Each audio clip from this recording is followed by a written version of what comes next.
This video is not for whales and dolphins, it's for you because you are just like me. Average Gamer here, and today I want to talk about Alice. Alice is the latest physical anomaly character coming in 2.1 of Zenless Zone 0. And when she gets here, the question is going to be, should you or should you not pull for Alice? And I'm here to tell you why I'm not going to be pulling for Alice, but then also give you some reasons as to why it might still make sense for you if you do want to pull for Alice. So let's talk about it. Okay, so now cards on the table. I'm going to start with why I'm not, so that you can understand where I'm coming from with my opinion on Alice, and then we'll kind of move on to some reasons why it could still make sense for you in your account. There are two main reasons why I'm not going to be pulling Alice. Number one, Jane. Number two, Jane's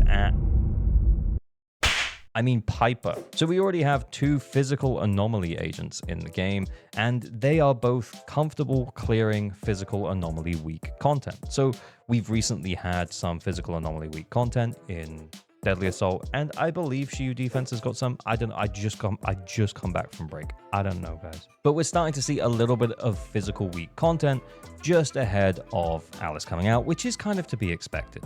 And I think that Jane and Piper are perfectly capable of dealing with that stuff. Now, I'm on record that as much as I'm a Jane appreciator, not necessarily being the biggest Jane believer, but honestly, in the most recent Deadly Assault, I found myself getting a pretty respectable score with Jane, and honestly, the big thing that kind of made me feel like, oh, maybe Alice just ain't it, is seeing the scores from the content creator beta server being, 7,000 or 8,000 more than my score with Jane.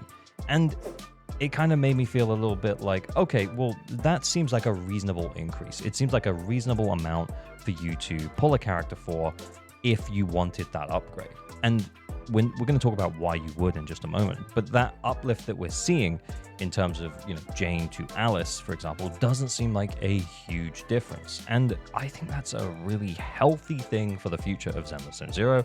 It also means that Alice isn't some, ceiling-defining level of character, which, from a lore perspective, it would never have made sense for her to be anyway. And it seems like she's kind of coming in as the best physical anomaly agent. Yep, absolutely. But not necessarily a huge step up over Jane and Piper. And I guess I say Jane and Piper because it's not just Jane who's, pretty good and comfortable dealing with the physical anomaly content. It is also Piper. And I think as a player, this is what would kind of put me off pulling for Alice, is that I do already have two really good physical anomaly options. And I think this is also why I'm not as much of a Jane believer as potentially I could be, is because there are certain circumstances where Piper might be more useful than Jane. For example, she only uses 1 point on her defensive assist as opposed to Jane's 2, which doesn't seem like a huge deal, but then you realize that there's a lot of things that can enable. It can enable better uptime on Protopunk. It can enable you to make sure you're getting the 5,000 performance points when you're having to defensive assist for those performance points from Pompeii. Stuff like that actually does add up over the course of a 3-minute Deadly Assault run, and can sometimes make Piper the more optimal choice over Jane. And I think that kind of leaves me in a position where I feel like I have these two physical anomaly characters that I like playing both of, and then there's this third physical anomaly character who is slightly better than those anomaly characters, but it's not like those other anomaly characters aren't getting me 40k plus without much thought on the new physical anomaly boss. And yeah, there's a potential for them to push the HP up, for them to make it harder, for them to make that miasma phase a little bit longer or stuff like that. But I can't see my existing characters not being able to clear that content unless they make some absolutely hugely dramatic changes to that physical anomaly fight. So I'm pretty comfortable with the idea of skipping Alice. And if you're in a similar boat to me, either you have Jane or you're very comfortable playing Piper, then I don't think that investing in Alice is necessarily a good pull, but ultimately it is still a game and you should still do what makes you happy. So let's move on to why you should, after this quick reminder that you probably aren't subscribed. Liking and subscribing is a great way to support creators like me on YouTube. You can also drop me a follow over on Twitch, join the Discord, there's a Patreon now, links in the description. Thanks very much. Okay, let's also talk then about why you should consider pulling for Alice. So firstly, she is the best physical anomaly unit in the game. Yes, she might not be some ceiling-defining super meta unit. It'll be easier to force her against non-physical weak content, and still be able to clear really comfortably, kind of like you can with a lot of the other physical anomaly style DPS units. And I think Jane is still capable of doing that, but it kind of just means that you're going to have to support her pretty well in order to get good scores.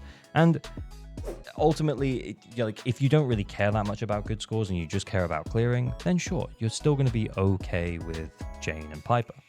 But let's talk about another situation where you don't have Jane. And if you don't have Jane at all and you don't like playing Piper, then it might make sense for you to invest into Alice. Because, you know, if you don't want to build Piper because maybe it just seems like you don't really like that spinning thing that she does, and then there's some technique to getting it going faster where you have to do some basics first and blah, blah, blah, blah, blah.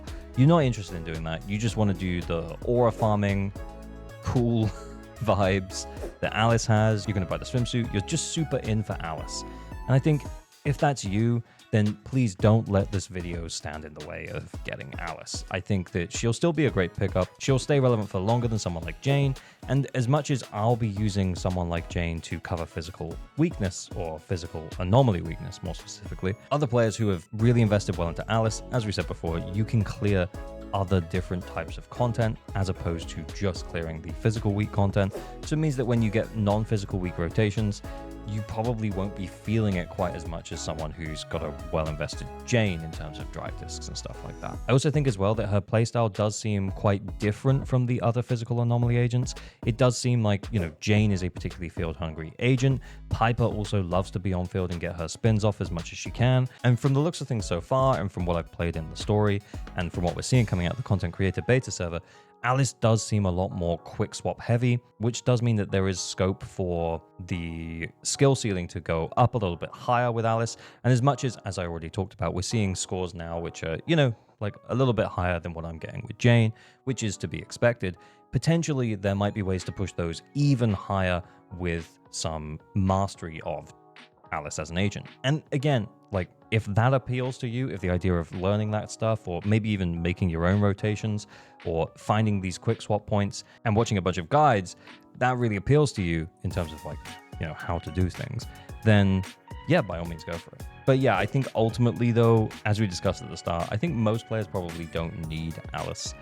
And I think that's a good thing. I think that's a really good, healthy spot for a character to be in.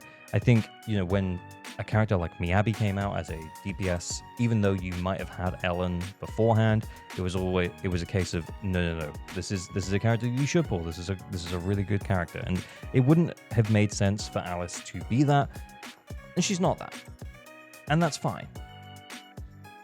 Give us different elements, Hoyoverse. Also, I just got back from a break, and this is probably like an incoherent mess of a video, so I just wanted to get my thoughts out. Maybe they didn't make sense. Anyway, as always, remember to like, subscribe, button, average luck on all your pulls. Responsibly, stay weird. Bye. Bye.